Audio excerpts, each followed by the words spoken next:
क्या तुमने कभी नोटिस किया है कि कैसे इस प्लेयर ने सिर्फ कुछ हैबिट्स का यूज करके अपने गेम प्ले और एक्यूरेसी को बाकी प्लेयर से अलग लेवल का बना लिया। तो आज की इस वीडियो में हम उन्हीं कुछ हैबिट्स की बात करने वाले हैं। एंड ट्रस्ट मी, मैं कोई तुम्हें एडिशनल कंट्रोल सेटिंग या जीरो रिकॉल सेंसी तो बिल्कुल नहीं बताऊंगा। तो देखो, मैंने इस गेम को जितना टाइम दिया है ना, उससे कई ज्यादा टाइम इन प्लेयर्स की स्ट्रीम्स को दिया है। तो मैंने जो कुछ भी एनालाइज किया है वो आज मैं तुम्हें बताऊंगा। और वैसे तो यह वीडियो नॉर्मल प्लेयर्स के लिए भी यूजफुल होगी, बट जो प्लेयर्स अपने गेम प्ले को YT एंड इंस्टा हैंडल पे अपलोड करते हैं ना, उन प्लेयर्स के लिए यह वीडियो एक गोल्डन चाम से कम नहीं होगी। तो आ जाओ यार, बिना किसी फालतू बात के शुरू करते हैं। तो सबसे पहली हैबिट आती है हमारी avoid comfortable moves. And I know कि तुम्हें ये पॉइंट सुन के थोड़ी ऑकवर्डनेस फील हुई होगी, तो इसे थोड़ा एग्जाम्पल के तौर पे समझते हैं। तो मान लो तुम्हारे सामने दो बंदे एक कंपाउंड में कैंप कर रहे हैं, तो तुम्हारा माइंड तुम्हें एक कंफर्टेबल सा आइडिया प्रोवाइड करेगा कि चलो नेड करते हैं। और यही आती है तुम्हारी सबसे बड़ी मिस्टेक। लेकिन भैया बड़े बड़े प्लेयर्स तो बोलते हैं नेट डालना एक स्मार्टनेस का काम है। हाँ मैं मानता हूँ, लेकिन अगर तुम उस नेड वाली क्लिप को अगर अपने चैनल पर अपलोड करते हो, तो क्या तुम्हें सच में लगता है कि ऑडियंस के पास इतने बढ़िया रील्स एंड वीडियोस के ऑप्शन होने के बाद भी वो तुम्हारी बोरिंग सी नेड वाली वीडियो देखेंगे? हाँ मतलब तूने बात तो टॉप की कही है, इसका मतलब मुझे नेट नहीं करने।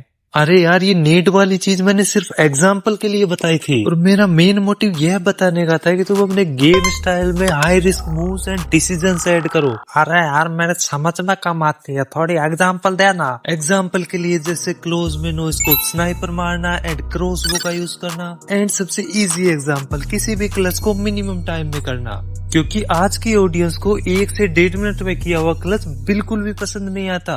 और अगर तुम्हारे कार स्प्रे वीक है तो तुम क्या करोगे? करना कुछ नहीं है, फर्स्ट डे बीस्ट की सेंसी कॉपी कर लो, और थर्ड डे निंजा बॉय की सेंसी कॉपी कर लो, और 5वें दिन जोनाथन की सेंसी कॉपी कर लो, जिससे 1 वीक बाद तुम्हारे कार स्प्रे पैरा बॉय को भी बीट कर देंगे। अरे पागल वागल है क्या? ऐसा थोड़ी ना होता है। हाँ, यही बात मैं उन लोगों को बोलना चाहता हूँ जो रत्ती भर के भाव में अपनी सेंसिटिविटी चेंज कर देते हैं। क्योंकि देखो, अच्छे स्प्रे और एम के लिए केवल अच्छी सेंसिटिविटी से काम नहीं चलता, क्योंकि इसके लिए अच्छी सेंसिटिविटी के साथ प्रैक्टिस और उससे बिल्ड हुई मसल मेमोरी की नीड होती है। और वैसे तो यह मिस्टेक बहुत ही कम लोग करते हैं, लेकिन जो यह मिस्टेक करता है ना, वो आज से ये मिस्टेक करना बंद कर दे, नहीं तो गेम इंप्रूव करना तो भूल ही जाना। और अब जो पॉइंट मैं बताने वाला हूँ वो तुम अपने अंदर बिल्ड नहीं कर पाए, तो फिर तुम चाहे कितनी ही ट्रेनिंग कर लो या कितनी ही इम्प्रूवमेंट वीडियोस देख लो, लेकिन इस हैबिट के बिना तुम एक फाइट नहीं जीत पाओगे। और इसे ही हम कामनेस कहते हैं। और तुम मानोगे नहीं, लेकिन इसे बिल्ड करने में लोगों को सालों साल लग जाते हैं।